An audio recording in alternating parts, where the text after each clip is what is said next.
Synergy 150 is so delighted that you could join us today. Do you believe in ghosts? Well, author Gaston Leroux, who wrote the novel The Phantom of the Opera in 1910, he certainly did. In all three versions of this story, the novel, the classic movie released in 1929, and in Andrew Lloyd Webber's musical adaptation, the Phantom was born with a deformed face, which he covered with a mask. Is the Phantom of the Opera real or fiction? Could it be partially based on, inspired by true events? Well, there really was a devastating chandelier accident in the original Opera House. Chandelier broke loose, crashed to the floor. One person was killed and several injured.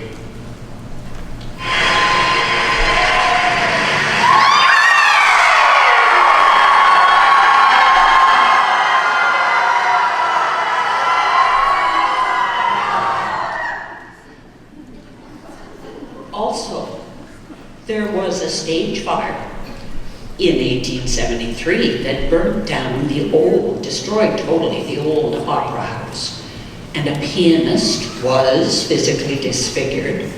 Legend has that a faceless man returned to the underground of the newly built opera house, where he lived near the underground lake until he died. And there was a body discovered in the shadowy underworld of the opera house. Could this be the ghost? Let's think about that while we sing the next song.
The music for The Phantom of the Opera was composed by Andrew Lloyd Webber and opened in London's West End in 1986. And New York's Broadway in 1988. The Haunting Love Story was the longest running show in Broadway history. The worldwide gross receipts were over $6 billion. So it was the most financially successful entertainment event ever, until 2014. Can you guess what musical surpassed it? 2014, you say? Can you help me out here? Aha, The Lion King. That's right, The Lion King. Designated as a jukebox musical, was based on the 1994 Walt Disney Animation Studios film of the same name. Wait a minute. Did you say jukebox musical? Yes, I did. What exactly is a jukebox musical? The jukebox musical is defined as a stage or film musical that uses previously released popular songs as its musical score, whereas traditional musical theater and film use songwriters who develop a storyline with characters who often sing to each other to convey dialogue, emotions, and move the plot forward. So you mean the songs are written specifically for that particular production? Exactly. So, Phantom of the Opera is an example of traditional music theater. Yes. Now, as I was saying earlier, the theater production of the Lion King musical, based on the 1994 Disney film, premiered on Broadway in November of 1997. And by September of 2014, became the top earning musical in box office history, surpassing the record set by The Phantom of the Opera. The Lion King features The Lion Sleeps Tonight. It's a 60s pop hit that had its roots in Mbuba, a song written by and recorded in the 30s by the South African singer and migrant worker Solomon Linda. Synergy 150 certainly likes singing the song, and we hope you'll also enjoy it.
probably know, the Lion King stage musical also featured music by Elton John. So we thought it would be a great idea if you, the audience, would join us in singing another one of his songs from that musical. Can you feel the love tonight? Can you?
Thank you. As we move on to the 2000s, Synergy 150 asks you to let your mind like soar back through the 1900s, back into the 1800s. Now stop and now picture yourself in London, England in the year 1834, when the British government adopted the Poor Law, which halted government payments to the able-bodied poor unless they entered a workhouse. Wow, that must have made a really bad situation even worse. Yes, well, that was the time Charles Dickens began writing the novel Oliver Twist. And so it's easy to understand how his book became a vehicle for social criticism aimed directly at the problem of poverty in 19th century London. Absolutely.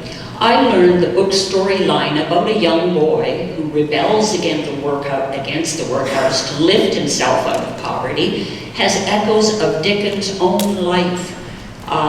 It was harsh, and he had a lonely upbringing. Apparently, Dickens spent 2 years of his life at the age of 12 in a workhouse, and so consequently he missed quite a bit of his education. Yes, now, in the novel, young Oliver Buttons is born in a parish workhouse in an unnamed town. But his mother dies right after he was born. Old Sally, who was at the birth and death, takes a locket and a ring from the dying woman, while Mr. Bumble, the be-all, names the boy Oliver Twist. Well, the well-known musical, Oliver, like the book, takes place in London, but it opens in a workhouse in Dunstable with a dramatic outpouring about all the glorious food that the poor, starving workhouse children can envision. A group of boys draw lots to decide which one has to ask for more food. I remember that Oliver draws the tango, forcing him to approach Mr. Bumble and the Whittle Corny and ask for more food. That's right. Enraged, Mr. Bumble parades Oliver into the street and sells him as an apprentice to an undertaker, where he's treated very badly. Oliver escapes and makes his way to London, where he ends up staying with the Artful Dodger and Fagin until he is finally reunited with his own grandfather. The choir has prepared 3 selections from Oliver, the 1968 British period musical drama film based on Lionel Bart's 1960 stage musical. We invite you to join us in singing the first number, Food, Glorious Food.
Please, sir, perhaps more. More? More? Never before has a boy asked for more.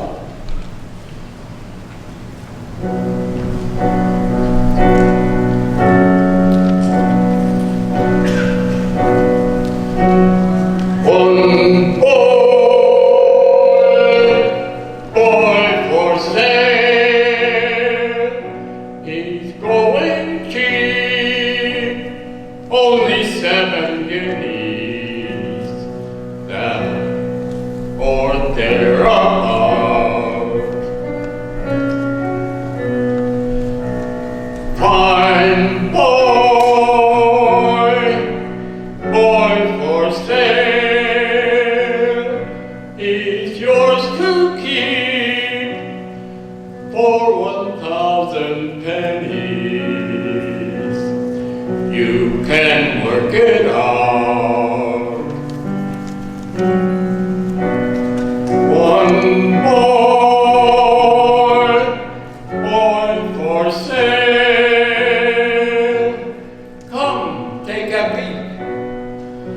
Have you ever seen as nice a boy for sale?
going to leave the 1800s and England behind and head to Russia in the early 1900s. Are there any history buffs in our audience this afternoon who know what was happening in Russia during the early 1900s? Yes. That's right, the Russian Revolution. Yeah, that's correct. Fiddler on the Roof is an epic musical that is both a boisterous, comic look at rural life in a Ukrainian village and a serious portrait of the sweeping, tragic changes the 1905 Russian Revolution forced on Russian Jews. Fiddler on the Roof portrays a wonderful representation of the evolution of tradition and triumph of love. Those who have seen the musical play recognize it easily. The village and the people could be anywhere in the world. The characters easily identify with people that we know. The original Broadway production of the show opened in 1964 and had the first musical theater run in history to surpass 3,000 performances. Fiddler held the record for the longest running Broadway musical for almost 10 years. We ask you to join us in singing one of our favorite numbers from this show.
Again to the 1960s.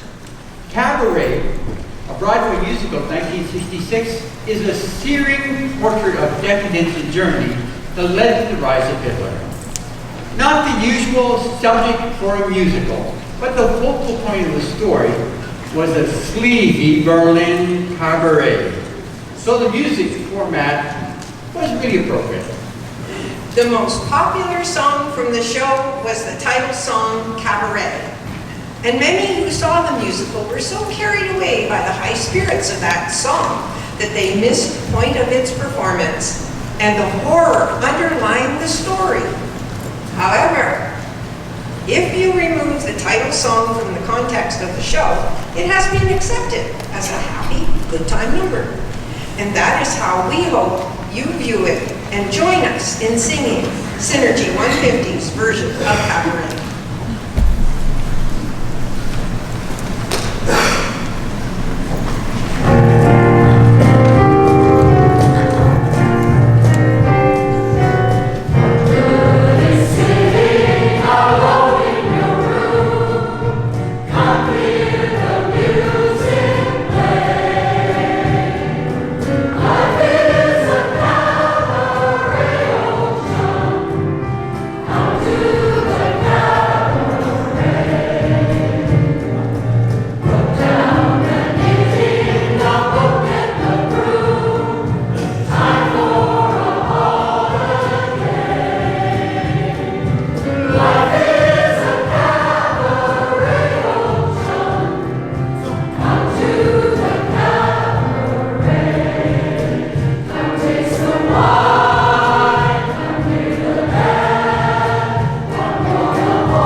we talked about jukebox musicals, remember?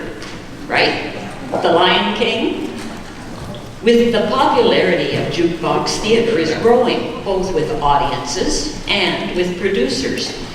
Audiences appreciate the familiar tunes, while the producers think that there's less risk and possibly a greater likelihood of recouping the higher costs of a Broadway production. There. I got all caught up with the chair. You're so caught up, I lost track of where we are. No armchairs for you next time. You are so cruel. Where are we at? Top 5? I Answer the see question. Synergy 150, right next. I knew that. I'm trying to get this under my ear. Synergy 150's next song was taken from the jukebox musical based on the songs recorded by a Swedish group. The title of this musical was taken by the group's 1975 chart record. Any guesses at the name of the group? Yeah.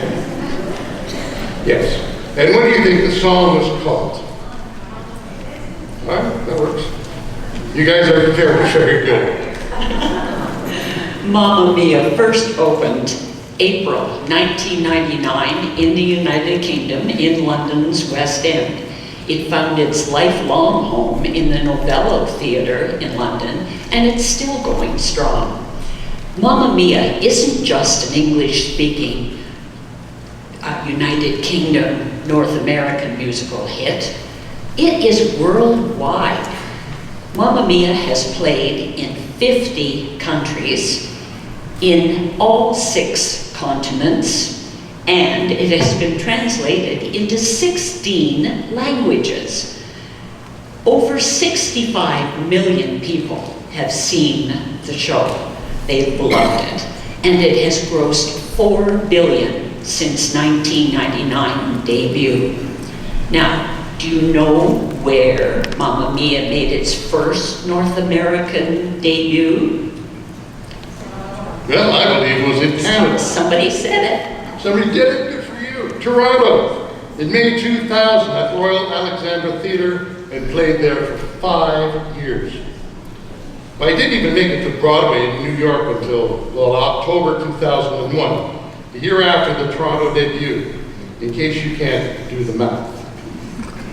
But all good things do come to an end. In 2015, it was announced that the show would close on Broadway after an amazing 5,773 performances.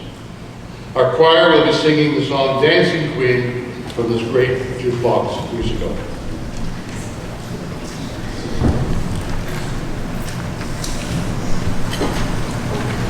You can dance.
to our great audience, I'm going to take this time to introduce you to this wonderful group of people who are known as Synergy 150.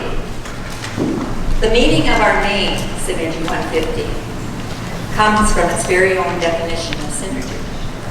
The creation of a whole that is greater.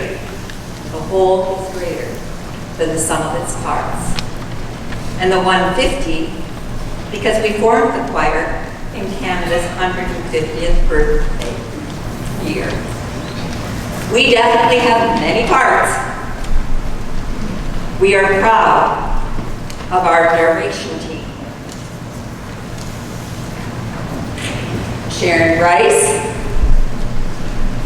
Suzanne Toutant, Steph Brogard, Lynn Cole. They have worked hard to present an entertaining commentary for you.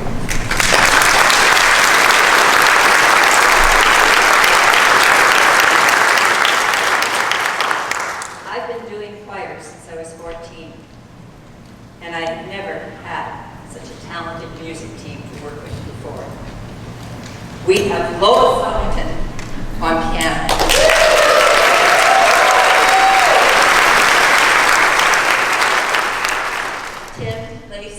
On bass guitar.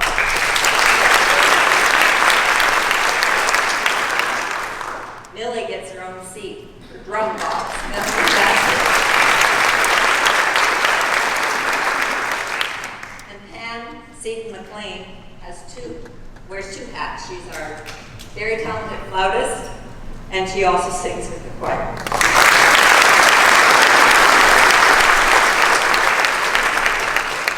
So lucky this year, we have a new member to our team, Sandy Voza, on classical guitar.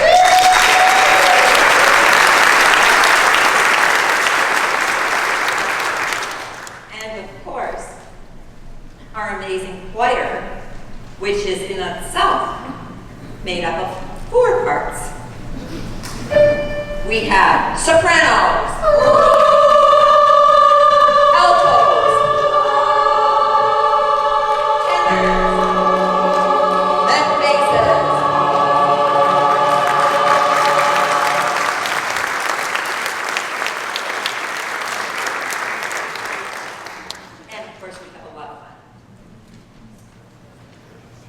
You know you can't put on a production like this without a lot of other people. And we are very fortunate that we've had a lot of other people. We've had a lot of other people that have helped us. We have people from the church who are doing a great many things for us. Spotlights, these two for spotlights. And of course I got my 3rd spotlight from my dentist, Jennifer Burns in Florida. This is her son. And he has been great helping us out with this. Lucas Jones. So now we are going to have a brief intermission. I want you people to stay in your seats, please, until my choir, who's getting up now, exits out, so they get first dibs on the washroom.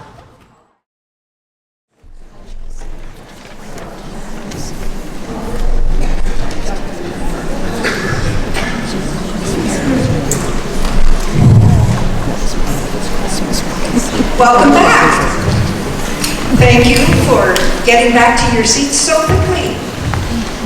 For our next musical theater extravaganza, we have chosen a timeless classic that has been dazzling audiences since its debut on Broadway in 1956. Any guesses as to what it is? Let's give them another hint. It was based on the play Pygmalion by Bernard Shaw. That's correct. It's a story of Eliza Doolittle, a Cockney flower girl caught in the middle of a bet between Henry Higgins, a professor of phonetics, and Colonel Pickering, a fellow linguist, with unforgettable songs such as On the Street Where You Live, I Could Have Danced All Night, and Wouldn't It Be Lovely? My Fair Lady is one of the most beloved musicals of all time, and has been frequently called the perfect musical. The original Broadway and London show starred Rex Harrison and Julie Andrews, and in the 1964 musical, Audrey Hepburn replaced Julie Andrews. Musical's 1956 Broadway production set a record for the longest run of any show on Broadway up until that time. An interesting story has been told about the musical pre-Broadway tryout. At the first preview, Rex Harrison, who was unaccustomed to singing in front of a live orchestra, announced that under no circumstances would he go on that night with those 32 interlopers in the pit. So apparently he locked himself in the dressing room and came out a little more than an hour later, just before curtain time. The whole company had been dismissed, but were recalled. And opening night, of course, was a huge success. Well, did any of you happen to see the 1956 production of My Fair Lady? Darling! I was still in the cradle back then. Oops.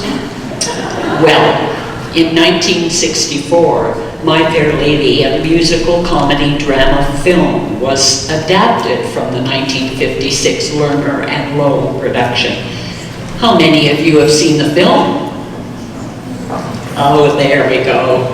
As I recall, there was some controversy over replacing Julie Andrews in the stage musical with the film star Audrey Hepburn as Eliza Doolittle, but keeping Rex Harrison as Henry Higgins, reprising his role from the stage musical. I remember something about Audrey's voice not being good enough. No. Apparently they had to dub another singer for her vocal numbers, and the movie was an amazing commercial success and became the second highest grossing film of 1964. That's correct. In fact, so popular that in 2018, the film was selected for preservation in the United States National Film Registry by the Library of Congress as being, quote, culturally, historically, and aesthetically significant.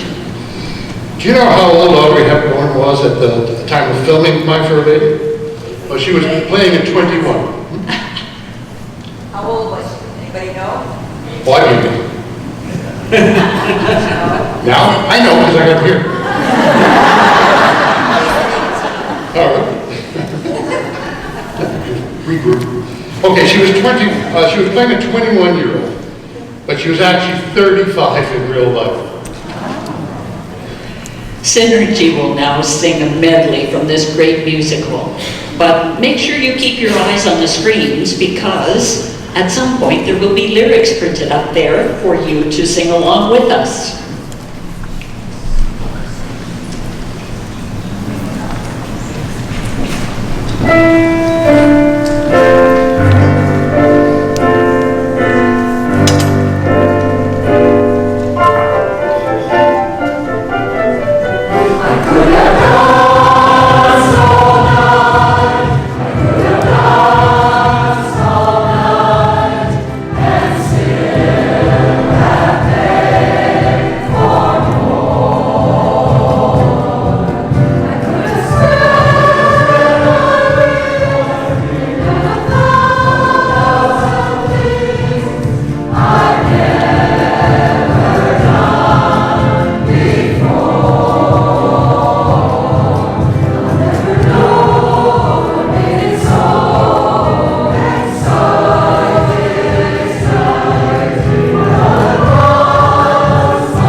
Carole King was born in New York City in 1942. This talented American singer, songwriter, and musician was also the mother to 4 children and the wife to 4 husbands. And a political and environmental activist. She testified 3 times, 1994, 2007, and 2009, on Capitol Hill to support the passage of Northern Rockies Ecosystem Protection Act. But we all recognize her as an amazing songwriter. Finally, in 2013, other creative minds realized her story needed to be told. What better way could it be told than through a musical? Beautiful. The Carole King story premiered in San Francisco in 2013 and debuted in New York City on Broadway in 2014, where it stayed for 5 years. A reviewer of the show wrote that the musical shows the change in King from a modest-timing songwriter to a popular and confident performer of those songs, showing the real conflicted person within the reluctant star. The words for the song, "Will You Still Love Me Tomorrow," were written by Carole's first husband, Jerry Goffin. But the music was composed by Carole. This song was recorded in 1960 by the Shirelles. It was the first time an African-American all-girl group reached #1 status in the USA. It wasn't until 1971 that Carole King recorded her version of the song at a considerably slower pace.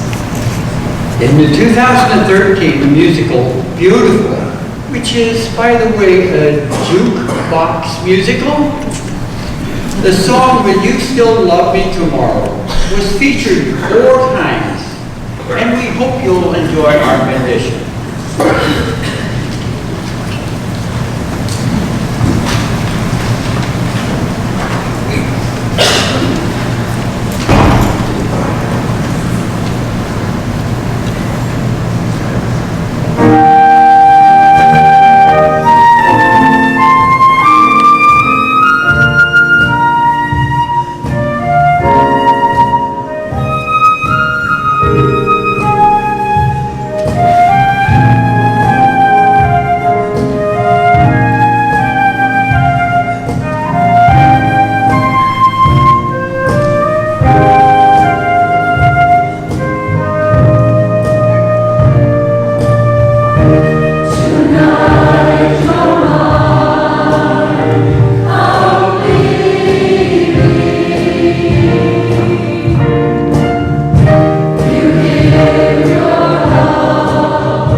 Another one of Carole King's songs, I Hear the Earth Move, also featured in the musical Beautiful, was one of the biggest mainstream pop hits of 1971.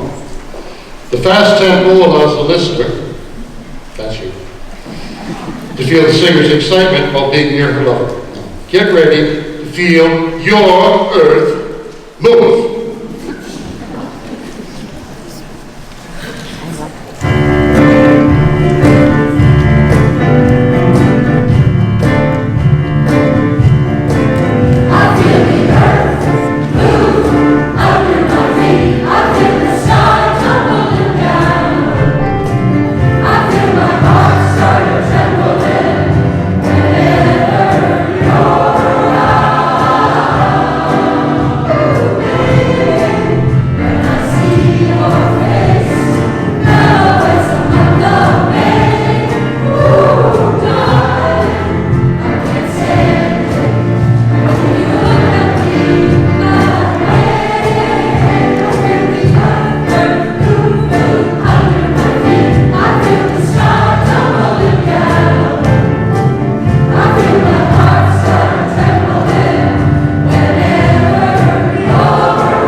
So much that our next selection will give you ample opportunity to sing with us again.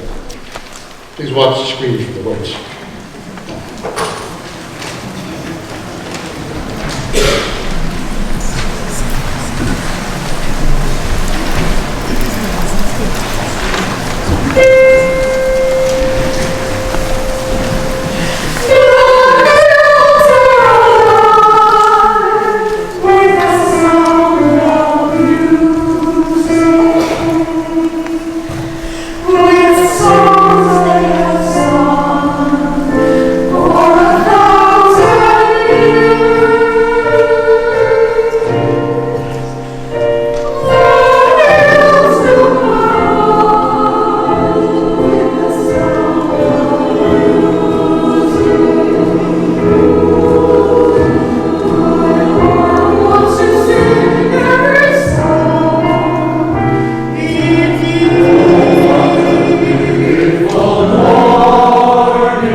In 1943, a new musical was presented on Broadway that changed musical theater forever. It was Oklahoma, the first of 9 musicals written by the brilliant team of Richard Rodgers and Oscar Hammerstein. From The King and I to Carousel, from Sound of Music to South Pacific, their shows are known and loved throughout the world. From these shows have come a variety of song classics, songs of every style and emotion, songs that will last forever.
that was great. We really enjoyed singing some of those songs with you. Rogers and Hammerstein were a great duo that brought fantastic music to so many shows that we decided our closing number should be another one of their great show tunes. Oklahoma was their first enormous musical success in 1943. 2 years later, they collaborated again, and the result was Carousel, sometimes referred to as their dark musical. They based the storyline of Carousel on an adaptation from an early 20th century play called Lilium, which was a tragedy with an unhappy ending. Stephen Sondheim, another well-known songwriter, once said, Oklahoma is about picnic. Carousel is about life and death.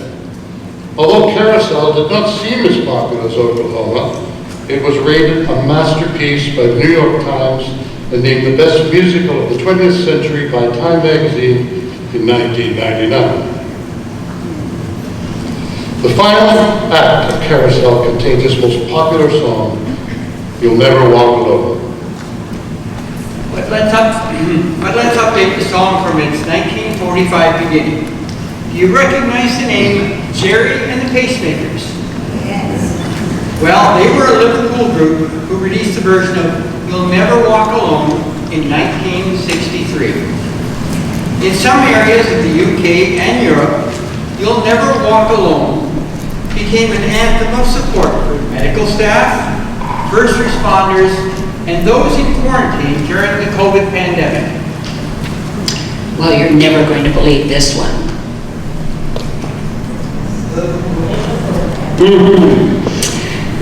A tradition began at the Liverpool Football Club, where on match day, before the start of each home game at Anfield Stadium, the masses of supporters sing the Jerry and the Pacemakers version of You'll Never Walk Alone.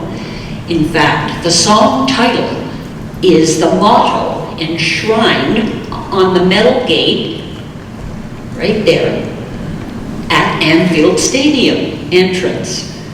Yes, indeed, the lyrics of You'll Never Walk Alone convey a message of hope and solidarity, emphasizing that no one should feel alone or abandoned. There is always support and strength in unity. So enjoy the message of this song as we sing our closing number, You'll Never Walk Alone.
Synergy 150 is more than just a choir. We are an extended family. Since our inception in 2017, 4 of our singing members have passed away. Today, we have chosen to sing the song Memory from Cats in memory of them. Memory also was, according to our research, the most popular song from any of the musical theater of all time. So we are going to share this with you today.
Tom, my rose girl, my milkmaid, and my my rose cellar. I just wanted to make sure. And my production team, I have video and sound and screenplay, all volunteers. None of us gets paid in Synergy. And we just want to highlight everybody and take our bows and thank you all for coming.